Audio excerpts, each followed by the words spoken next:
Let me ask you a question. You ever heard of this Bible story called the Tower of Babel? Probably have, huh? Well, I like to refer to the Tower of Babel as when humanity tried to replace God. See, my story gonna have a little twist in it. Same story, but just in a way you probably never thought about it. All right? Look, what if humanity didn't fall because of weakness?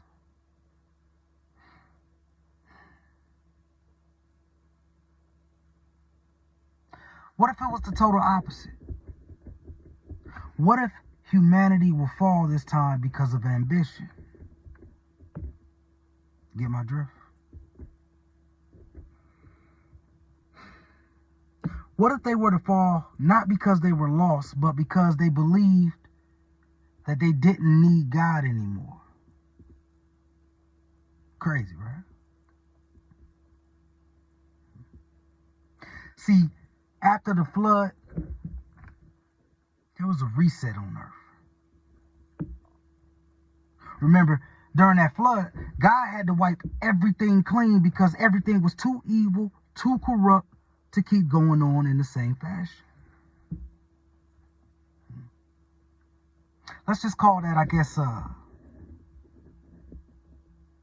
God giving the earth a second chance.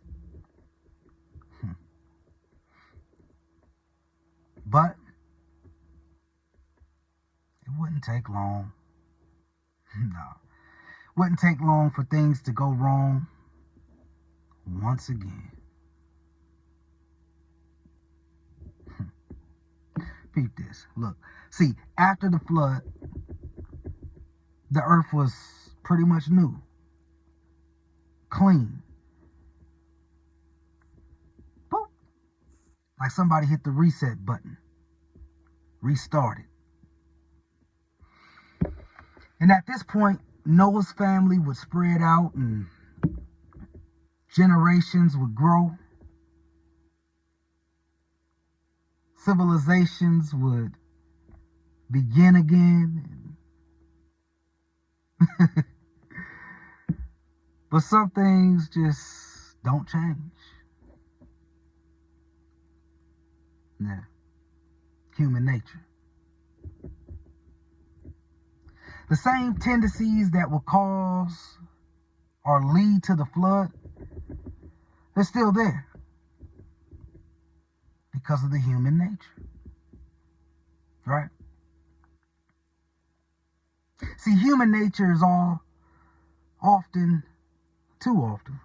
associated with pride and control and independence and, well, you get where I'm going with this, right?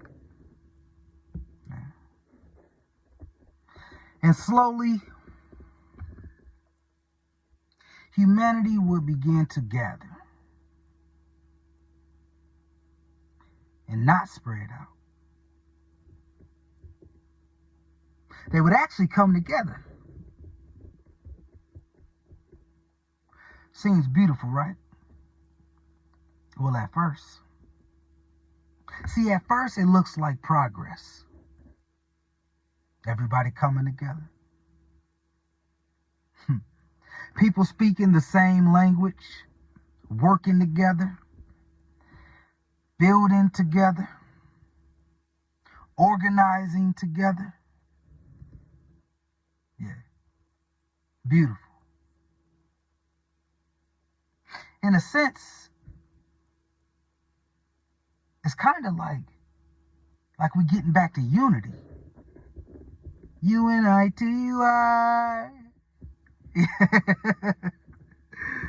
But unity isn't always good. You see, because it depends on why people are united. What are you unifying for?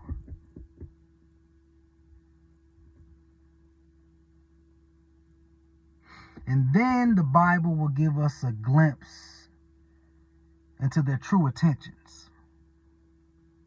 Well,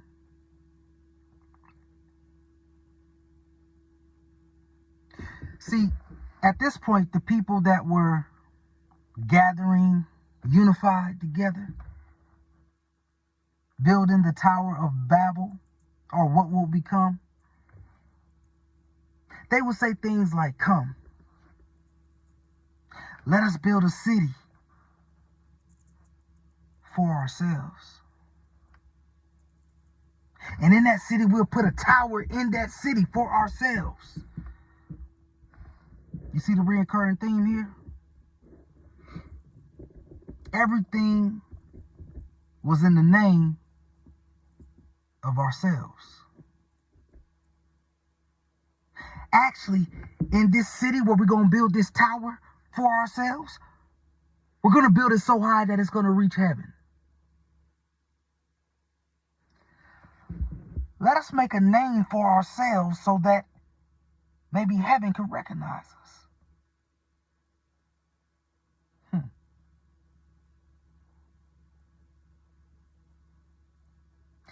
And when we build this tower for ourselves, not for God, we'll show him.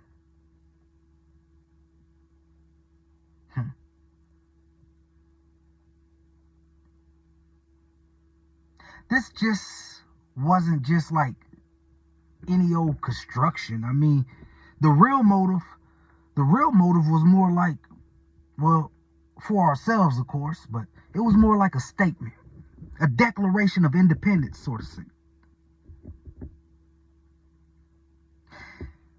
It was them saying, in a sense, maybe we don't need God. Crazy. It was them saying, maybe we can define ourselves. Maybe we'll rise on our own for ourselves. On some old FUBU, for us, by us type. You know what I'm saying? Everything was just me this, me that. And see, a lot of times behind that certain characteristic trait, when you're portraying so much of things that you think you want to be seen in certain lights, often beneath it all is some sort of fear, some type of insecurity.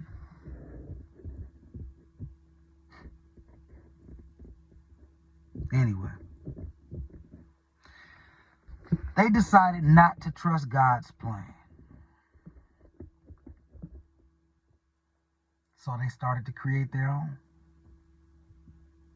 And see, this is where that tower will come into place. And at first, they thought that their plan was working. I mean, they was actually doing good. They was building the tower. Tower was getting higher and higher. They was stacking bricks, baby. And see, like, brick by brick, layer by layer, to them it was like a monument for human achievement. See, this tower will represent like a symbol of control. At least that's what they thought.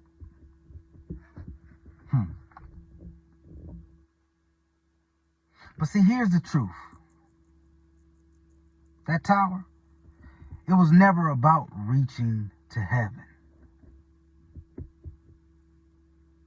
In their minds, some strange way, they thought they could replace it. Be recognized for it. Creating their own tower, sort of like a temple almost, for themselves.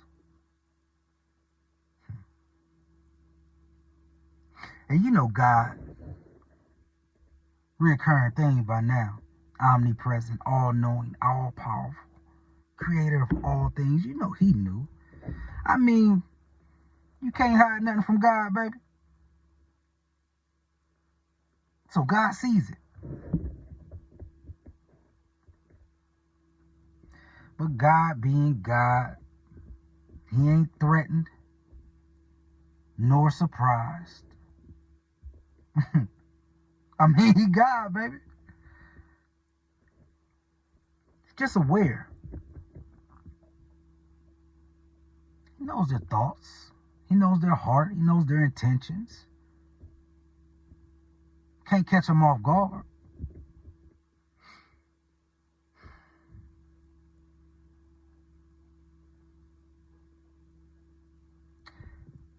It was like when the people were speaking the same language, God was thinking to themselves, if they begun to do this, then nothing they plan will be impossible for them. But when he was thinking that, it wasn't about a tower being too tall, so tall that it'll reach heaven. No. See, you're missing the whole point. It was more about them unifying in the wrong direction. Them unifying in the wrong direction that will lead humanity right back to the destruction in the story prior. You remember Noah. You remember the flood. You remember why it happened, right? If not, you probably need to go watch that one. So God steps in. This time he wouldn't step in with a flood, though. This time he didn't plan to destroy everything, wipe everything out, and be so destructive. No. He had a plan. Always does. This time, he just decided to confuse everything. See, everyone was speaking the same language, so just like that, he knew he could put a little twist on it. Let's divide their languages up. So much so where voices no longer match. The understanding will break down. And their coordination, well, ain't gonna be able to coordinate no more. Hey, we putting the end to that, baby.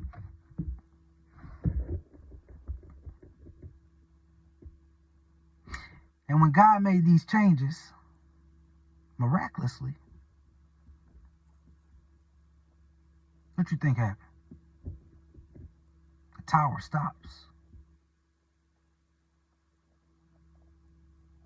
And humanity, not understanding each other anymore, not recognizing each other's voices anymore, languages anymore, was scattered. Had to. See, what started as unity would end in separation. What started as ambition would end in confusion. The tower would remain unfinished. But that unfinished tower will serve as a reminder. A reminder of what happens when humanity builds without God. Remember, because everything they was doing was for themselves. We're going to build this city. We're going to build this tower. We're going Right? At least that's what they thought. But the Tower of Babel isn't just about a tower, no. See, it got a deeper meaning. It's got a modern parallel, so to speak.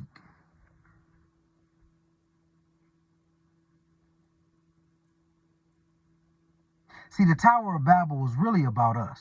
I mean, when you think about it, right? Because we still build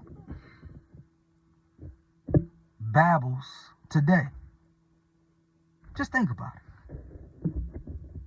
I mean, not always with bricks, but with ambition, with identity. We build to control, for control, which makes it, I guess, a selfish control. Right? Reoccurring theme, more so for ourselves. Some of us will build careers, and that's not a bad thing. Some of us will build platforms. That's not a bad thing. Some of us will go on and build reputation. And that's not necessarily a bad thing. Well, not all the time, right? Unless we're doing it in the name of glorifying ourselves.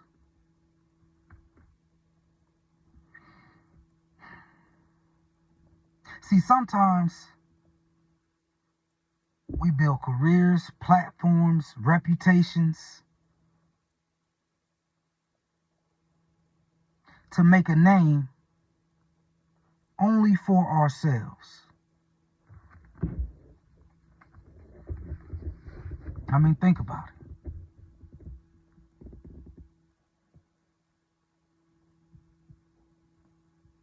If we're doing it for ourselves and without God, how do you expect for it to last? I mean, in the moment, it may feel right. And even in the moment, it may look like success. But underneath it all,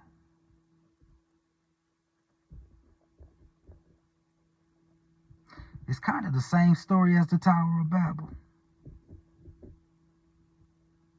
See, the Tower of Babel teaches us something powerful. Unity without truth, well, that could be a dangerous thing. I mean, ambition without humility, that could be kind of destructive, you think?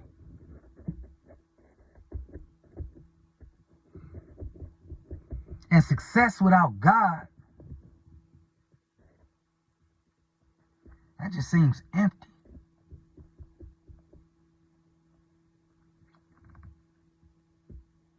God didn't stop the Tower of Babel because he was afraid of it. No.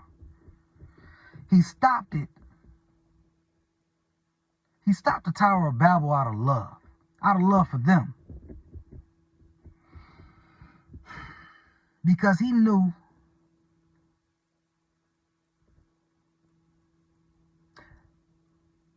with everything that was in their heart, with their intentions, and with those things left unchecked, that humanity will build a world that would think that they didn't need him at all. Humanity will build a world with themselves at the center of it. Ain't gonna never work that way, baby. In that world, he knew. That world will collapse.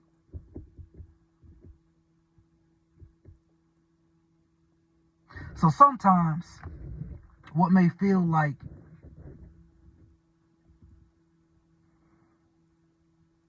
interruption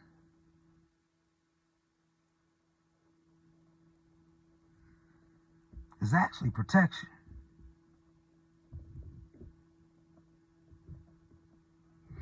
And sometimes that confusion, and we all know what confusion feels like, at least at some point, right? Sometimes that confusion is actually mercy.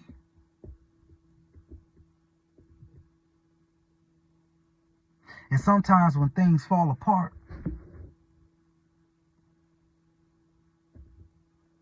it's because they were never meant to stand without God. If I'm being honest, I could testify to that.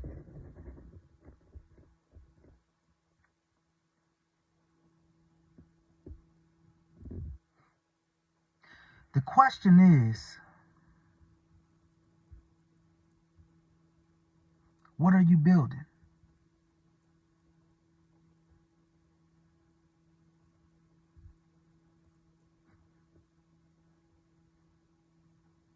Not only what are you building, but who are you building it for?